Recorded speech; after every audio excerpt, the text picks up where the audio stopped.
Hello guys, kumusta ang mga buhay-buhay natin dyan guys? So, kumusta? Ani ang sa karon sa ato ang side hustle guys. So, makita ninyo gaprito tadya og luy kaning ahos na siya guys, sinaluya na sayop lang. So, kani guys, ang ato ang produkto karon atong gahimuon. By the way, side hustle dita og special spicy money guys. So sa mga wala pa nakatilaw, try niya mo ani. So kani guys, makita ninyo nagprito ta og ahos. Kay ngano man, i-separate na mo og prito ang ahos kay para tansya ginato ang iyang crispiness guys, iyang tenderness, ang pagka-crispy sa ato ang ahos. Kay ngano kana siya nakahatag og dugang lami.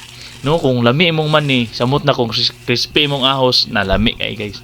Muna ipatsada sa mani guys nga naapoy daghan nga ahos o crispy kayo pagkaluto. Yan na siya. So depende sa inyo guys, nagapangluto ban nga isabay ang ahos sa mani, pero kana madiskarte kay na guys, inantigo kay na kay ngano lisod kayo tansahon ang ahos nga crispy na ba siya. Kay ngano bitaw, kinanglan nimo siya i-monitor gyud every minute, dili every minute, every now and then i-monitor mo siya kay ngano na ay puruhan nga mapagod siya, ang uban po dili siya ma-crispy, no? So anay na ta karon guys, ato nang giprito ang ato ang mani. So sa mga kwanday gabi day na nato gibidyohan guys. So makita niyo murag itom atong oil. By the way, ato ni ikaduha nga paggamit sa atong mani sa oil.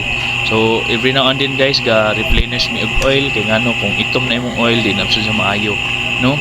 So kani guys, gabi na videohan na cover mo ning inani sa ka murag brown na gyud siya ang oil, pero ikaduha pa ni gagamit guys. So kana ang pagprito pud sa mani guys, nantigo sab kaayo kay ngano ang volume dira sa imong kalayo, ang pamaagi nana sa kadako sa kaldero. Shout out day ko guys diya sa mga gahasel hard, no, para lang gyud may taguyod or para makakuha tag mga extra income. So kani guys, amo aning lingaw-lingaw siya, pero natay extra income guys. So okay atong kitaan diri guys, labi na kung okay na atong market na natay mga suki na establish na nato atong mga suki. So kana siya guys, aton lang ginang i-distribute, no. So dili lalim ang mga side hustle. Shout out di sa inyo, saludo sa mga hustle harder dira, no, bisag unsa pa na inyong negosyo. Appreciate kay guys, saludo ko sa inyo guys. So karon makita nyo guys, ato anang gimix ang ato ang atong ahos guys nga crispy kayo, gimix na nato siya sa ato ang mani. So by the way guys, inani among produce among mani.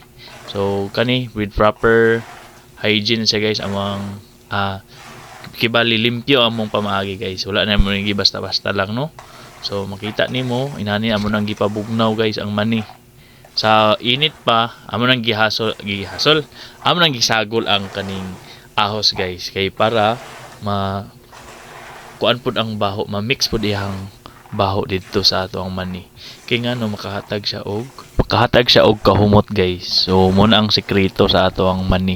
So kung gusto pud mo galang, ay sure na matik ang sili da guys, pero wala na to nakita o na to na highlight ato nang gilunod kay na ang sili uban sa pagprito sa mani, kay para gyud mo crispy pud ang mani guys, para dili siya basa, para ini kaluto sa mani maluto pud ang sili. O taawa guys, crispy kayang sili ba. So muna ang texture guys. So naadpo tay packaging karon guys, new innovation ni siya guys. Inani na sa una mong god kay plasticware lang mo gamit guys. So ni adapta nag-innovate. So sa pagkakaron inani nang ato ang packaging guys, kani siya. So unsa ba imong giulat? Tilaw na.